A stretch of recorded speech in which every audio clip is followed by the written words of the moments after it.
Okay, guys, I'm sorry I got kicked out of Zoom and I can't get back on. So I'm just gonna finish this reverse outline process and we'll go from there. Okay, so I'm on 198, 199 of the course reader.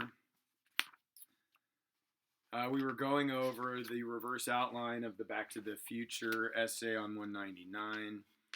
Um, we were in outline point two under number two, acting in Back to the Future. There's this summary here where McFly's into dilemmas, gets his parents together, but his mom likes him instead, not knowing he's her son. So um, the the joke here is that there's a scene where McFly wakes up in his mother's bed because he got knocked out, fallen out of the tree, yada yada yada. And he's in his underpants. His mom thinks that his name is Calvin because he has the name Calvin Klein on his underpants, and she's like making the moves on him.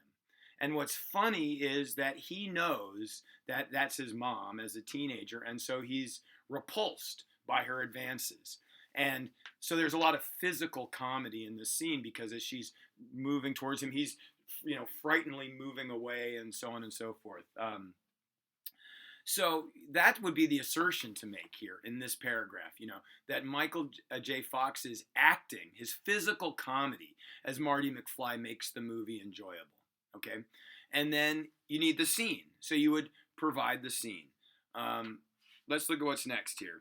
Number three is Marty has to find a way home to 1985. Notice, not about acting, nothing. Number four, that's summary. Number three is summary. Number four, the plot seems odd, but it's different. It has humor. That's an assertion. So they're just making assertion after assertion with summary in between. And it's really obvious when you reduce it to this points on an outline and you can see the structure of the paragraph. What gets us is that when we're writing a paragraph the long ways, we're so focused on our language and in making our sentences sound right that we oftentimes lose track of what we're actually saying there. So this exercise allows you to sort of check, look to see what is the idea underneath this language that you've used, and is it really doing what you want it to do? Because too often when we're focusing on how we sound, anything that sounds good we'll let fly, because that's what we're primarily concerned with. But if we're concerned with getting accurately getting an idea out of our head and onto the page, then we can focus on that. We can stop thinking about the language and start thinking about not the form, but the content. Okay? Look at number five. Acting is well performed and makes a statement. That's yet another assertion. Why is it well performed? Where's an example of that? What statement does it make? Right? So here, because the writer doesn't have a clear assertion at the beginning of the paragraph about what aspect of Michael J. Fox's acting improves the movie and how his acting improves the movie, the paragraph is just looking for a topic to tackle. Finally, Back to the Future has hidden humor some may not get, but the film has suspense and laughs. It's another assertion. So when you go through it in outline form, the first sentence has two assertions, no evidence. The second and third sentences have just summary, not in support of any particular assertion. And then rather than explaining that summary as a way of supporting an assertion, they just make, at the end of the paragraph, two more assertions. This is not a passing paragraph. It's not even close because structurally it's not doing any of the things it's promised to do. So what this writer needs to do is, once you look at this, the problems are obvious. Okay, so rather than try to film showing you a reverse outline, I'm going to wait. I'm going to hope that we have a better internet connection on Monday, and I'll show you that there.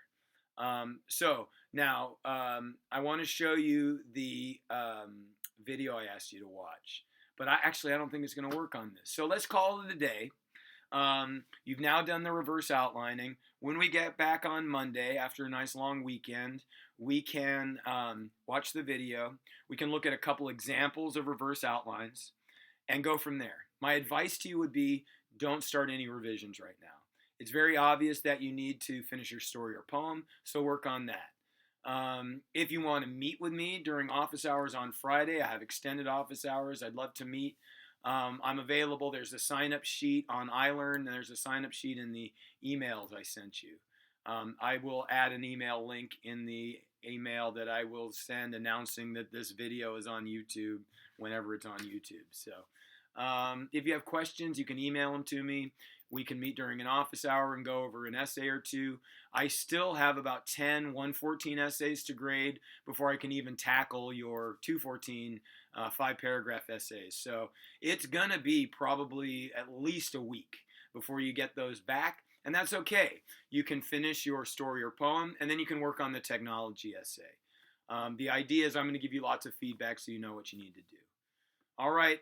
Sorry I got kicked out. I am working on trying to figure out a way to beef up my my Wi-Fi. So if you have any advice along those lines, because you're technologically savvy and I'm a Luddite, shoot them to me in an email. All right. Thanks a lot, guys. I will see you on Monday.